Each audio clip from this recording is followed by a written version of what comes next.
ఆత్మాతీతం కేవలాత్మా దేహో నాస్తి కదాచన అస్తి నాస్తి తికో భేద నిర్ణయో నాస్తి సర్వదా.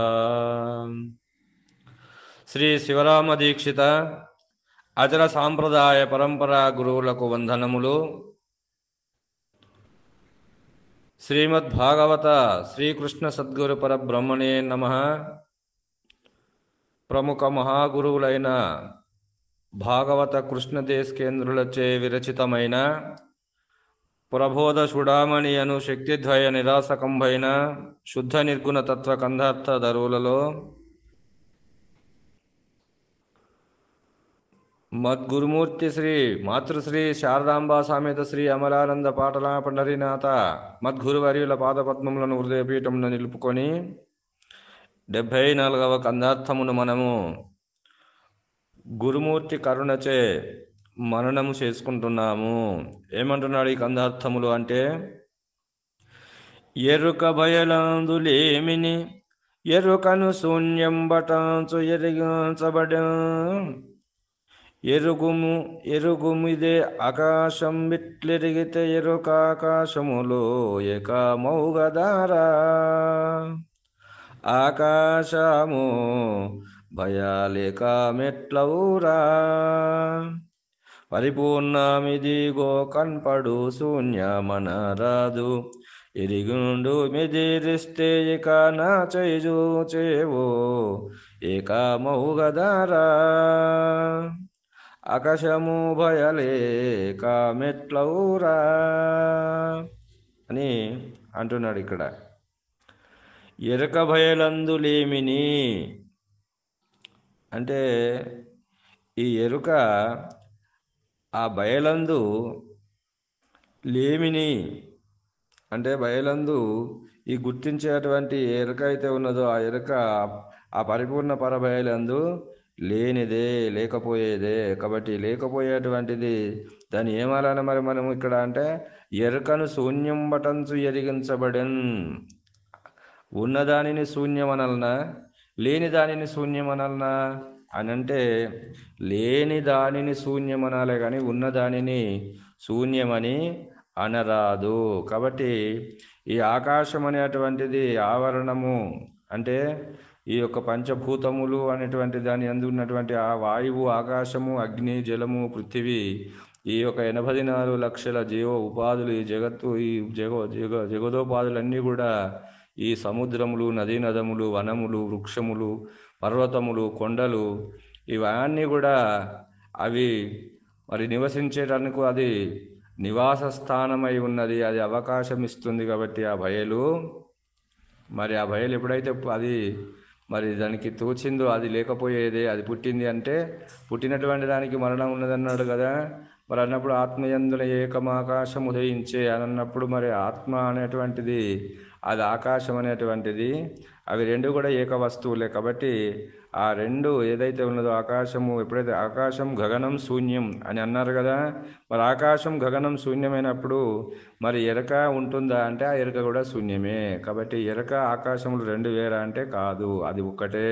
కాబట్టి మరి ఆకాశం గగనం శూన్యం అని శృతి చెప్తుంది కదా, వాళ్ళే చెప్పినారు కదా ఇక్కడ.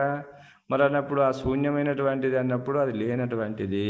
అందుకొరకే మనకు మొదలే చెప్పినాడు కదా ఆ యొక్క సూచనలో, కనరాని దాన్ని శూన్యం బని అనదగును గాని బయలును అనదగసు సుమి, కనవచ్చుచున్నది ఇందులో కనుగొనుటకు ఎరకలేదు అని అన్నాడు కదా. మొదలే దర్శనం చేసినాడు కదా. కనరాని దాన్ని శూన్యం బని అనదగును గాని, ఇది ఎరక ఏదైతే ఉన్నదో ఇది ఉన్నట్లు అది కనబడుతుంది. అది కనబడుతుంది అన్నప్పుడు అది తోచినటువంటిది. తోచినటువంటివి అంటే ఆ ఎండమావులు అనేటువంటివి తోచినవే కానీ ఆ ఎండమావులు చూడడానికి పోతే ఉన్నావా అంటే అక్కడ లేవు. ఆ ఎండమావులు ఉన్నట్లు కనబడుతున్నవి కానీ అవి నిజానికి ఉన్నావంటే అవి లేవు. అంటే మొదలు ఉన్నావా అంటే లేవు. అంటే అవి సాయంత్రం ఉన్నాయా అంటే లేవు. అవి మధ్యలో సూర్యుని యొక్క ఆ రశ్మికి కిరణాలతో అవి మనకు ఏర్పడ్డాయి అక్కడ. కాబట్టి ఆ ఏర్పడినటువంటివి అంటే తోచినటువంటివి ఎండమావులు ఉన్నవా అంటే అవి లేవు. కాబట్టి లేనటువంటి దాన్ని శూన్యం అని అనాలి. కానీ మరి అక్కడ ఉన్నది ఏంటి అంటే అది ఏమున్నదో అక్కడ అదే ఉన్నది, దాని అందుది తోచినటువంటిది ఎండమావులు లేవు. ఆ విధంగానే ఒక నక్క భూదేవి దగ్గర ₹1 బాకీ తీసుకున్నదట. నక్క ఎప్పుడైతే భూదేవి దగ్గర ₹1 అప్పు తీసుకున్నదో అది అది మర్చిపోయింది అనుకొని ఇది మరి నిర్భయంగా ఉన్నది. నిర్భయంగా ఉన్నప్పుడు ఈ నక్క ఒకసారి అది నిద్రపోతుంది. ఆ కలలో ఆ యొక్క భూదేవి మేల్కకొచ్చింది, కనబడ్డది. అక్కడ కనబడితే మరి దర్శనమిచ్చింది కదా, ఏమి నా రూపాయి ఏది అని అనవరక దిగ్గున లేచిందట. అది దిగ్గున లేచి అది కళల నుంచి మేల్కొని చూసి ఏం చేసింది అంటే ఆ ఒక గుహలో పండుకున్నది కదా, అది ఆ గుహల నుంచి ఇక్కడ ఉంటే ఇది దాని రూపాయి అనేటువంటిది భూదేవి దర్శనమైంది కదా అని చెప్పి అది అక్కడి నుంచి ఉరుకుతూ అడవిలో పెద్ద అడవిలో ఉరికిందట. అది ఉరికి ఆసారి అక్కడ నిలబడాలంటే మళ్ళీ అక్కడ ప్రత్యక్షమైంది. ఎవరు అంటే భూదేవి ప్రత్యక్షమయ్యే వరకు మళ్ళీ అక్కడి నుండి మళ్ళీ ఎక్కడ ఉరికింది అంటే ఒక కొండలు గుహలలో పట్టుకు పెద్ద గుట్ట ఎక్కింది. ఆ గుట్టలో ఉండదు కదా ఇది, కాబట్టి ఆ గుట్ట లోపల ఉన్నటువంటి ఒక గుహలోనికి పోయింది. ఆ గుహలో పోయి కొంత శ్రద్ధ తీర్చుకునేటువంటి టైంకు మళ్ళీ అక్కడ దర్శనమైంది. అమ్మో ఇక్కడ కూడా ఉన్నది అనుకొని మళ్ళీ అక్కడ గుట్ట మీదకి వెళ్ళి ఆ కొండ దిగి ఆ కొండ కిందికి దిగి మరి ఆ వనం నుంచి పెద్ద నదములైనటువంటి ఒక నది లోపలికి అది మరి అవతల కన్నా పోతే నది లోపలికి పోతే ఇది లేదు కదా నదిలో అని చెప్పి నదిలోకి పోయిందట. ఆ నీళ్ళలో మునిగింది. పోయి ఆ నీళ్ళల్లో మునిగే వరకు ఎక్కడ కనబడ్డదట, నీటి లోపల కూడా కనబడే వరకు అమ్మో ఇక్కడ కూడా ఉన్నది అనుకొని ఆ నీటి నుంచి లేచి అది మరి పెద్ద ఒక ఎడారి అనేటువంటి ఉష్క తీరం లోపలికి పోయిందట. అది ఆ తీరం లోపలికి పోయే వరకు మరి అక్కడ అలసిపోయి అక్కడ మరి ఆ తీరంలో మరి చిన్న పోయి కూర్చున్నదట. కూర్చునే వరకు మళ్ళీ అక్కడ దర్శనమైంది. దర్శనమయ్యే వరకు ఇది నేను ఎక్కడికి పోతే అక్కడనే ఉన్నది, కాబట్టి మరి ఇదంతటా సర్వం వ్యాపించున్నటువంటిది. మరి నేను ఎటు పోయినా 4 దిశల అటు ఉత్తరానికి పోయినా, తూర్పుకు పోయినా, పడమరకు పోయినా, మరి దక్షిణానికి పోయినా, ఈ మూలలకు పోయినా, మరి ఏ మూలకు పోయినా, కింద మీద అంతటా చూసినా అదే ఉన్నది. కాబట్టి నేనే లేనటువంటి దానిని, కాబట్టి అది అంతటా ఉన్నటువంటి దానిని నేను లేదనుకుంటే, కాబట్టి నేనే లేను కాబట్టి అని చెప్పి అది మొత్తం చెప్పలేసుకొని కిందికి తలకాయ వేసుకొని అది దాన్ని చూడలేక ఇక మరి చూస్తే మళ్ళీ ఎక్కడ మళ్ళీ కనబడుతుందో అడుగుతుందో అనుకొని భయానికి అది దానికి సిగ్గయి తనకు తానే వెనుకకు మరి తానున్నటువంటి చోటులో తానే అది లేకపోయింది అట నక్క. కాబట్టి ఆ విధంగా మరి ఇక్కడ ఈ కనబడేటువంటిది ఏదైతే ఉన్నదో అది శూన్యం అని అనదగునా అంటే అనదగదు. మరి ఏది శూన్యమైంది ఇక్కడ? ఉరికి ఏసారి తానే లేకపోయింది కదా, ఎండమావుల వలె తాను లేనటువంటిదే అది శూన్యము. కానీ మరి అది పరిపూర్ణము బయలు అనేటువంటిది గురుమూర్తి చూపెట్టేటువంటిది అది శూన్యం అంటే కాదు. కాబట్టి కనరాని దాన్ని శూన్యం బని అనదగును గాని బయలును అనదగుదు సుమి, కనవచ్చుచున్నది ఇందులో కనుగొనటకు ఎరక లేదు. ఇక్కడ ఎరకనే లేదు. కాబట్టి మరి ఆకాశం అనేటువంటిది ఏ బయలైతే ఉన్నదో ఆ బయలు అది అవకాశం ఇచ్చేటువంటి బయలు అదే శూన్యము. కానీ ఆ పరిపూర్ణమైనటువంటి దాన్ని దర్శిస్తాను పోతే సూర్యుడిని దర్శిస్తాను చీకటి వస్తే ఆ చీకటి ఉన్నదా అంటే చీకటే లేదు. కాబట్టి శూన్యమని దేన్ని అనాలి ఇప్పుడు? చీకటిని అనాలన్నా లేకుంటే ఆ యొక్క సూర్యుడిని అనాలన్నా? అంటే సూర్యుడు మనకు మిట్ట మధ్యాహ్నం ఒకవేళ మనకు చూసినట్లయితే మన కళ్ళు మూతలు పడతాయి. కాబట్టి చూచే కన్ను నేత్రమే శూన్యం. కానీ మరి సూర్యుడు శూన్యమా అంటే కాదు. ఆ విధముగా ఇక్కడ మనకు సూచన చేస్తున్నాడు మనకు గురుమూర్తి అయినటువంటి భాగవత కృష్ణ ప్రభువర్యులు. కాబట్టి ఇక్కడ ఏమంటున్నాడంటే శూన్యం బటంచు ఎరిగించబడన్ ఎరుగుము ఇదే ఆకాశము ఇట్లెరిగితే ఏకమౌను, ఎరకాకాశము ఏకము గదరా అని అంటున్నాడు. కాబట్టి ఎప్పుడైతే శూన్యం బటంచు ఎరిగించబడన్ లేనిదని ఉపదేశింపబడుచున్నది, ఇది ఎరుగుము, ఇది గుర్తించుము, ఇదే ఆకాశము ఇట్లెరిగితే ఏకమవును, ఎరకాకాశములు ఏకమవు గదరా. కాబట్టి పై లక్షణములు కలిగినటువంటిది ఆకాశము కదా. ఈ విధముగా ఆకాశ బయలును అచల బయలును మరి గురుముఖత గుర్తెరిగి మరి ఒకటి అగునా, ఇది అది ఒకటవునా అంటే కాదు. ఈ బయలు ఇది లేనిది, ఆ బయలు అది నిత్యమైనటువంటిది, సత్యమైనటువంటిది. కాబట్టి ఎరుక ఆకాశములు ఏకమవు గదరా. కాబట్టి ఎరుక, ఈ ఆకాశము రెండు కూడా ఇది ద్వంద్వరూపంగా ఉండేటువంటి వ్యవహారం చేసేటువంటి ఎరుకనే ఇది ద్వంద్వరూపముగా ఉన్నది. అంటే శరీరముగా తాను తోస్తుంది, ఆ శరీరములో గుర్తెరిగే తెలివిగా కూడా తానే ఉన్నది. కాబట్టి మరి జగదధిష్టాన బ్రహ్మమై ఉన్నదంటే జగత్తంతా కూడా అధిష్ఠించినటువంటి అధిష్టానం. కాబట్టి మరి జగదధిష్టానమై అన్నిటి అందు అది ఆవరణ రూపములో అధిష్ఠింపబడి ఉన్నది.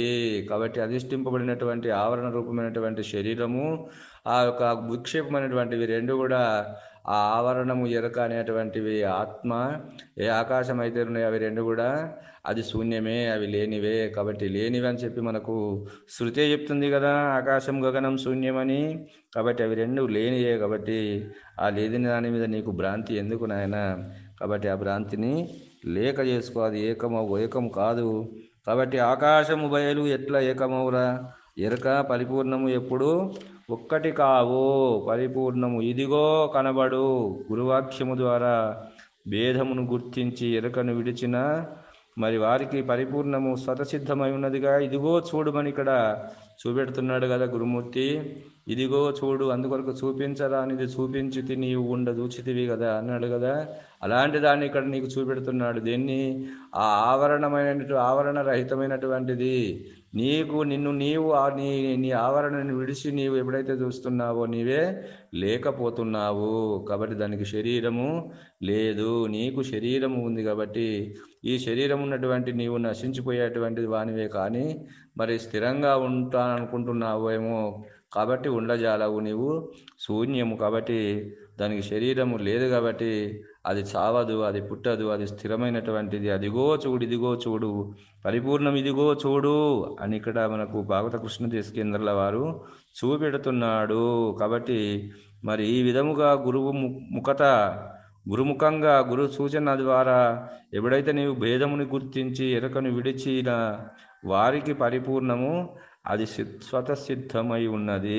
మూలము లేని గుర్తెరిగే శరీరం ఎప్పుడైతే కలదోచిన శరీరం ఎలాగో అలాగే ఈ మూలము లేని గుర్తెరిగే శరీరము ఏమీ లేదని ఎప్పుడైతే నీదు దృఢమైందో అక్కడనే స్వతసిద్ధమైనటువంటిది ఆ బయలు ఉన్నది. కాబట్టి అది గురు. అందుకొరకే ఉన్నదేమో ఉన్నది, గురుడు అన్నదే ఉన్నది. ఉన్నదేమో ఉన్నది, గురుడు అన్నదే ఉన్నది. ఉన్నదేమో ఉన్నది, నేనన్నదే లేకున్నది. కాబట్టి ఆ గురుమూర్తి నిర్ణయం. కాబట్టి అది మరి అక్కడ ఏమంటాను ఇక్కడ అంటే మరి అస్థి నాస్తి కోవెదా నిర్ణయం నాస్తి సర్వదా. అది ఉన్నది అని లేనిది అని నిర్ణయం చేయడానికి ఎవరున్నారు ఇక్కడ అంటే నేనే లేను. కాబట్టి మరి ఎవరు అక్కడ నిర్ణయం చేసేదంటే గురుమూర్తి. కాబట్టి గురు నిర్ణయానుసారము అది నీకు ఉన్నట్లు మరి నీకు చూపెడుతున్నాడు కనుక ఇదిగో చూడు చూసుకోమని చెప్పి నీ మదికి నిశ్చయం చేస్తున్నాడు కనుక గురుమూర్తి అది సూచన చేస్తున్నాడు కనుక ఇదిగో చూడు ఇక్కడ అని చెప్పి మనకు ఇక్కడ చూపెడుతున్నాడు. పరిపూర్ణం ఇదిగో కనబడు అని అంటున్నాడు. కాబట్టి ఇక్కడ మరి పరిపూర్ణం ఇదిగో కనబడు, శూన్యమనరాదు, ఎదిగుండు మెదిరిస్తే ఇకన చేయి చూచేవు. ఏకమవ్వదరా ఆకాశము ఏకమెట్లవురా అంటున్నాడు. కాబట్టి మరి ఎప్పుడైతే పరిపూర్ణం ఇదిగో కనబడు చున్నది కదా, మరి కనబడు దానిని శూన్యం అని అనవచ్చునా? కాబట్టి అనదగదు. మరి దేన్ని అనవచ్చు? నేనే శూన్యము. కాబట్టి నేననేటువంటిదే శూన్యము, కానీ పరిపూర్ణము శూన్యము కాదు. కాబట్టి ఎరిగుండు మెదిరిస్తే ఇక నా చేయి చూచేవు అంటున్నాడు ఇక్కడ. ఎందుకు అనంటే గురుమూర్తి చెప్పినాడు కదా, ఇక్కడ సూచన చేసినాడు కదా. ఆ సూచన చేసినటువంటి బట్టబయలును ఎరిగుండుము, ఎలా లేక ఉండుము, వేదమును స్పష్టముగా గుర్తించుము. ఎదిరిస్తే కాదని అంటే ఇట్టిది ఏమని కనవచ్చుచున్నది, ఇందులో ఎరుక కనుగొనుటకు ఎరుకలేదు. ఇట్టిదట్టిదంచన్ అని అన్ని ఒకవేళ నువ్వు చెప్పినట్లయితే నా చేయి చూచేవు కదా. దేన్ని? ఇట్టిది అట్టిది అని చెప్పాలి అంటే ఈ ఎరుకని చెప్పవాలి. ఇట్టిది అట్టిది, ఇది ఇట్లా ఉన్నది ఇంతట్లా ఉన్నది అని చెప్పి దీన్ని వర్ణించి చెప్పవచ్చు కానీ మరి నేను చూపినటువంటి ఏ పరబయలు అయితే ఉన్నదో ఆ పరబయలుని నువ్వు ఇట్టిది అట్టిది అని చెప్తావా అంటే చెప్పవు. ఎందుకంటే నేనే లేను, నీవే లేవు కదరా అక్కడ. నువ్వు లేని దాన్ని ఎలా వర్ణించి చెప్తావు? ఆ నక్క తిరిగి ఏసారి తానే లేనని చెప్పి వెళ్ళిపోయింది కదా. మరి ఎక్కడ చూసినా అదే ప్రత్యక్షమై ఉన్నది కదా. అందుకొరకే మనకు ఏమంటాడు ఇక్కడ అంటే అది సముద్రవతు అని చెప్పినాడు కదా ఒక కాడ.